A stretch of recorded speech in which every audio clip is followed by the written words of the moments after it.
कभी कभी बड़े बड़े संतों में झगड़े भी मच जाते हैं। वो कहता नहीं राम बड़े हैं, वो कहता नहीं कृष्ण बड़े हैं। एक बार ऐसे गोस्वामी जी और सूरदास जी उलझ गए।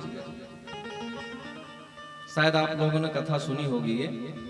गोस्वामी जी और सूरदास जी भिड़ गए। कहाँ? वृंदावन धाम में। गोस्वामी जी गए दर्शन करने बिहारी जी का, तो सूरदास जी से भेंट हो गई। अब आपस में खूब घनिष्ठ थे, मित्र थे, लेकिन अब बात विवाद तो हो जाता है मित्रों में भी कई बार। अब वो कह रहे हैं राम जी बड़े हैं, वो कह रहे हैं नहीं गोपाल जी बड़े हैं।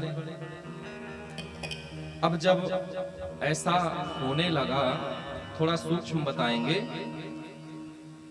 तो एक तराजू मंगाए और बोले कि तौल कर लेते हैं कि भगवान श्री कृष्ण गोपाल जी बड़े हैं कि राम जी बड़े हैं। अब जब तराजू लाए तौलने के लिए, तो सूरदास जी ने क्या कहा? हे मेरे गोपाल जी, मेरी लाज रखना, और रख दिए एक साइड। अब इधर जो गोस्वामी जी थे वह क्या बोले? हे मेरे सीता रामचंद्र भगवान, मेरी लाज रखना। अब एक साइड सीता रामचंद्र जी रख दिए। गोपाल जी लटक गए ऊपर, बोलो राधे राधे।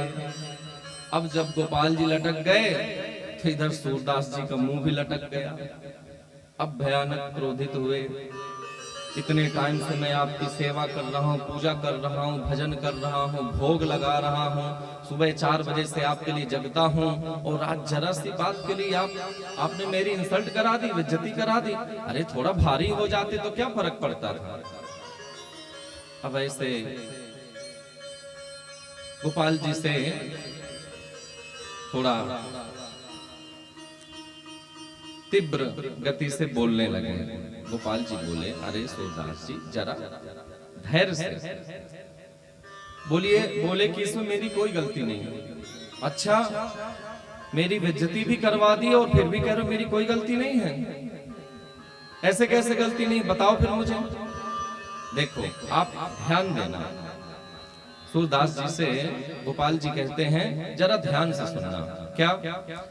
आप याद करो, स्मरण करिए कि गोस्वामी जी ने क्या कहा था तराजू में तौलते समय, और आपने क्या कहा था? क्या कहा था? मैंने कहा था जय हो गोपाल जी, मेरी लाज रखना। और गोस्वामी जी ने क्या कहा था? बोले जय हो मेरे सीता रामचंद्र जी, मेरी लाज रखना। तो फिर आप ही समझिए, आपने मुझे गोपाल जी यानी लड्डू गोपाल छोटे से हैं, और वो सीता और राम दोनों हैं, तो 2 ज्यादा भारी रहेंगे कि 1 भारी रहेगा? और फिर मैं छोटा सा, आप भी बोलते राधा कृष्ण, तो फिर देखते मैं कैसे भारी नहीं होता। अब सूरदास जी बोले बात तो ठीक कह रहे हैं गोपाल जी। अच्छा चलिए कोई बात नहीं, लेकिन आगे से मुझे आप संकेत कर दिए, क्योंकि बात करते थे सूरदास जी, इतने तपस्वी थे। तो ऐसे कभी कभी संतों में विनोद भी हो जाता है भगवान को लेकर के।